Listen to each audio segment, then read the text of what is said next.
150 a 180 milhões de toneladas equivalentes de petróleo.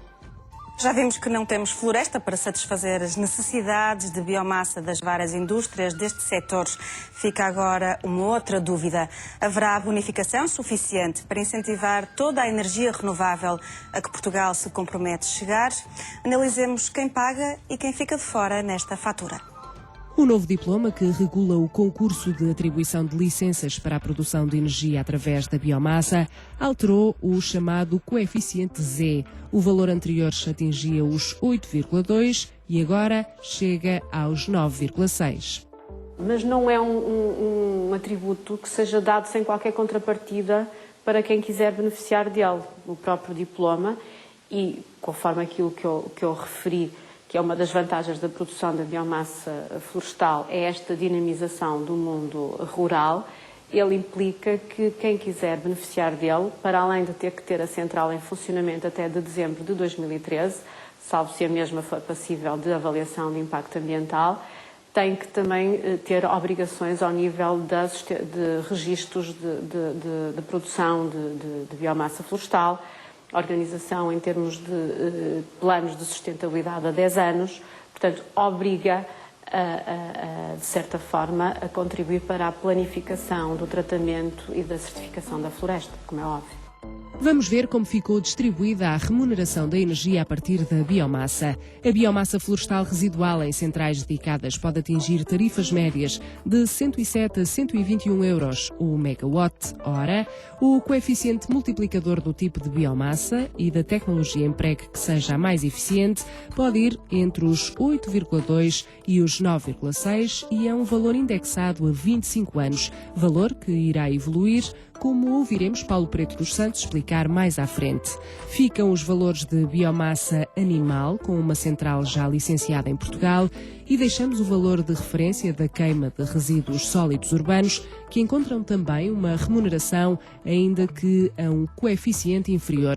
Uma nota: se as centrais licenciadas para biomassa residual florestal utilizarem rolaria, por exemplo nas caldeiras, veem a remuneração reduzida e aplicado o fator Z1. Já analisaremos se há capacidade de fiscalização para garantir que sejam apenas os resíduos a chegar às fornalhas. Agora, para as instalações licenciadas em regime de cogeração renovável, a realidade é diferente. Segundo a Associação dos Produtores de Energia e Biomassa, encontram-se no melhor dos dois mundos, porque têm o valor indexado às flutuações do petróleo, assim como à subida da inflação. Agora, uma coisa é evidente: além de venderem aglomerado, papel, pasta de papel ou revestimentos, estas empresas têm um outro produto no seu catálogo de vendas: a energia. Compramos a energia totalmente à rede e toda a que produzimos colocamos na rede. É um sistema para podermos contabilizar e para podermos controlar quer a energia que entra, quer a energia que sai. Portanto, temos sistemas de contagem que permite contabilizar toda a energia que sai versus toda a energia que entra. E também porque a energia que sai tem uma determinada remuneração que é diferente da energia que entra. As unidades de biomassa que funcionam no regime da cogeração, as mais antigas, têm um sistema de remuneração que é o característico do próprio regime da cogeração. É o mesmo regime do gás natural, das cogerações de gás natural, de fogo a óleo e de outros combustíveis.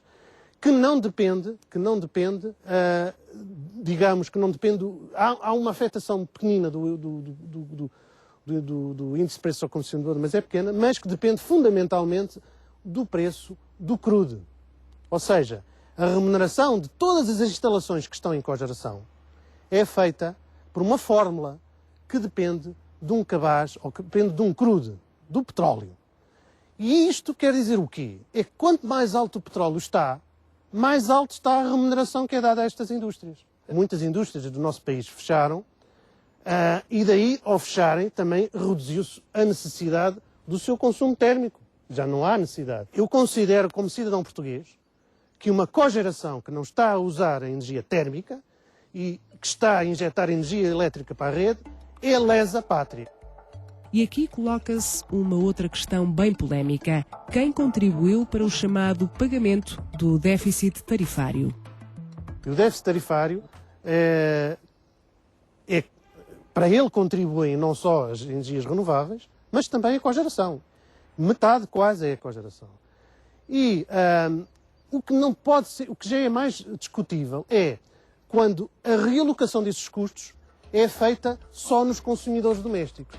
Um outro dado a reter das diferenças entre o que deveríamos esperar de uma política energética que quer fomentar as energias renováveis e a realidade no terreno, a Endesa, no Pego, a EDP na Figueira da Foz e a Galp em Sines, note-se todas de produção fóssil, obtiveram licenças de 800 megawatts cada uma, sem custos para essas licenças. O mesmo não acontece, por exemplo, com a energia eólica, que, para além dos investimentos que é obrigada a fazer, tem de pagar 2,5% das receitas às autarquias. O lobby da biomassa, entretanto, apresenta um forte revés a esta fonte renovável.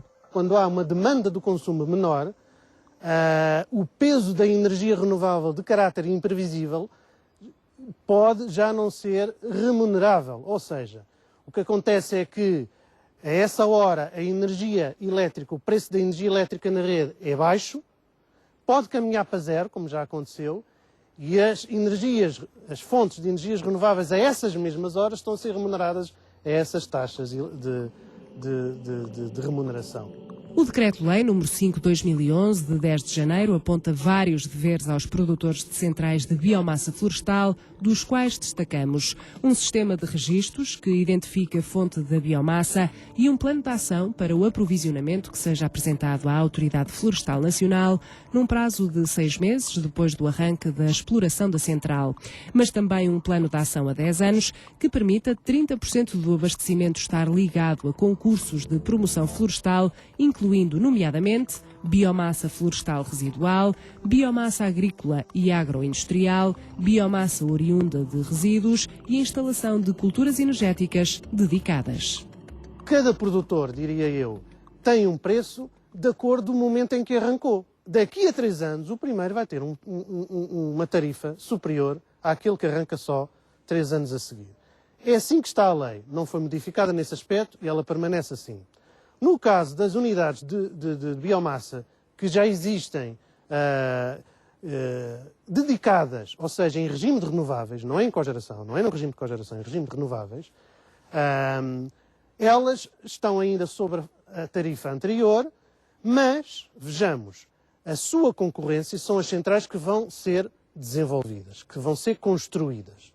Quando eu digo a sua concorrência, é a concorrência pela aquisição da biomassa no mercado. Se nós estivermos a falar de biomassa florestal primária, estamos a falar na ordem dos 17, 20 euros. Quando é superior a 7 centímetros, já é tronco, já é madeira para nós.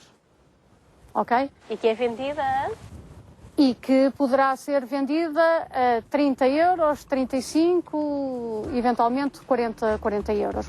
Atualmente, há muitos terrenos abandonados com proprietários ausentes e sem saberem os limites das suas propriedades. Sobretudo no norte do país, onde o minifúndio prolifera, a maior parte dos terrenos não se sabe quem é o proprietário, muitos deles até estão fora do país. E, como disse, não temos um país com o cadastro organizado em termos de floresta e para mim esse é o principal desafio da organização da floresta. Não é uma questão pacífica. Este governo já prometeu por várias vezes fazer a lei dos solos, precisamente para colmatar tal lacuna, não o fez.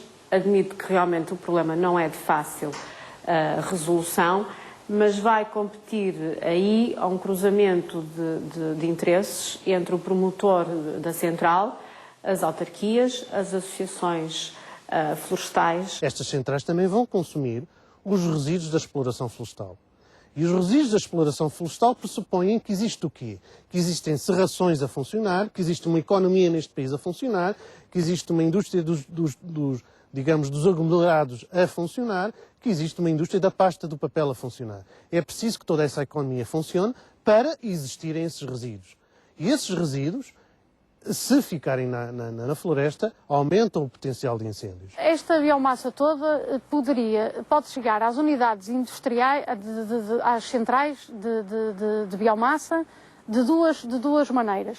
Ou ela é posta em caminhão e vai exatamente como está aqui, acomodada, e há menos eficiência no transporte porque há muito ar dentro e, portanto, o volume de madeira por volume total é mais reduzido. Ou então pode ser colocada em parques intermédios, ser depois triturada nesses parques e ser levada para as unidades industriais já triturada. Pronto. O que é que acontece? Tanto de uma forma como de outra, se tiverem num raio superior a 20 km da unidade, não é viável, quer por um processo, quer por outro. É possível acreditar que em 2013 todas as centrais do concurso estão a funcionar? Não há problema nem na monocultura, nem na água. Eu acho que, pelo contrário, e eu sou um defensor, o eucalipto pode ser um dos futuros deste país. O que nós entendemos também é que não pode ser um processo anárquico e deixado à livre vontade dos atores. Ou seja, requer uma coordenação. A Autoridade Florestal Nacional está a fazer um esforço agora, na minha perspectiva, tarde. O que nós vemos agora é que começaram por criar uma tarifa e, portanto, começaram por dar benefícios ajudantes. O que nós achamos é que deveriam fazer um esforço maior para apoiar a produção. Porque, na nossa perspectiva, é a partir da produção que se deveria projetar a capacidade industrial a instalar. E não ao contrário. A Agência Internacional de Energia, juntamente com a OCDE, traçou o perfil das fontes energéticas disponíveis em Portugal no ano de 2008. Mais de 50% dependem do petróleo, seguida do gás natural, e com 13,4% aparecem de energias renováveis.